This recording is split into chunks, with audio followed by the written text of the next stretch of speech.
Communiqué du Conseil des ministres du 17 octobre 2018. Le président Macky Sall a réuni le Conseil des ministres, mercredi 17 octobre 2018 à 10 h, au Palais de la République.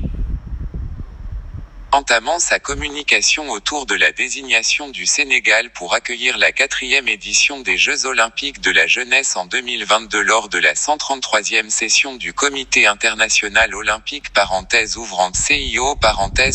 tenue à Buenos Aires en Argentine, le 8 octobre 2018, le chef de l'État se réjouit du choix porté sur le Sénégal pour abriter cet événement sportif mondial, pour la première fois en terre africaine.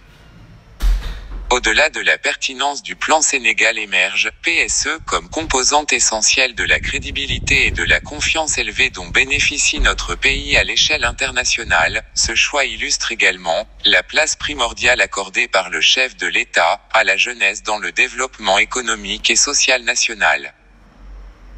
Ainsi, le président de la République félicite chaleureusement le gouvernement, le ministre des Sports notamment, ainsi que le président et les membres du Comité national olympique et demande au Premier ministre de veiller à la mise en place du Comité national préparatoire de cet important événement, en vue de la validation de ses travaux au cours d'un conseil présidentiel.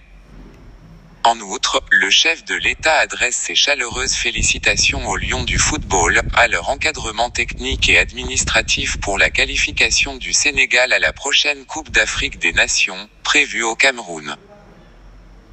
Poursuivant sa communication autour de la célébration du Grand Magal de Touba prévue le 28 octobre prochain, le chef de l'État demande au gouvernement de prendre toutes les dispositions logistiques, hydrauliques, sécuritaires et sanitaires appropriées, en relation avec la communauté mouride et le comité d'organisation, afin d'assurer une parfaite organisation de cette manifestation religieuse d'envergure internationale.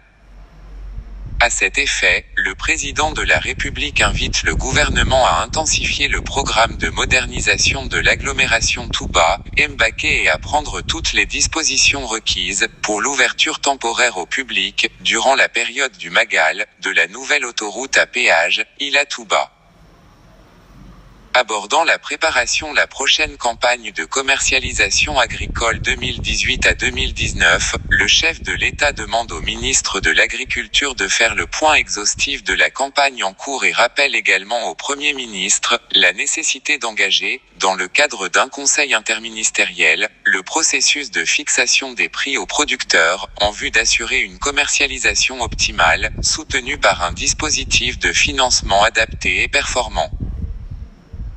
Par ailleurs, appréciant la consolidation des programmes d'infrastructure dans le secteur de l'enseignement supérieur et de la recherche, le président de la République rappelle au gouvernement la nécessité de veiller au suivi permanent de l'exécution, dans les délais contractuels, des programmes de construction d'infrastructures pédagogiques et sociales dans l'ensemble des universités et établissements publics d'enseignement supérieur.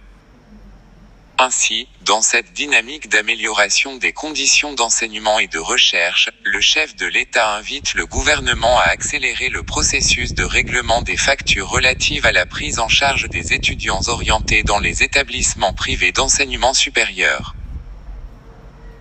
Le chef de l'État a terminé sa communication sur son agenda diplomatique marqué par sa participation les 11 et 12 octobre 2018 au 17e sommet francophone à Erevan en Arménie, sa tournée économique dans la région naturelle de la Casamance, du 18 au 22 octobre 2018 et son voyage à Riyad, le 24 octobre 2018, à l'invitation du roi Salman Ben Abdelaziz Al Saoud, pour participer à la conférence sur l'investissement, organisée par le Royaume d'Arabie Saoudite. Le Premier ministre a axé sa communication autour de la sécurisation des populations dans leur cadre de vie, en insistant sur les efforts importants réalisés par l'État depuis 2012, notamment en matière de recrutement de personnel, de renforcement de capacités, d'équipement, de matériel, de maillage du territoire en infrastructures, et sur les perspectives. Il a ensuite rendu compte de la coordination de l'activité gouvernementale. Le ministre des Affaires étrangères et des Sénégalais de l'extérieur a fait le point de la situation africaine et internationale. Le ministre de l'Agriculture et de l'Équipement rural a rendu compte de l'état de préparation de la campagne de commercialisation agricole.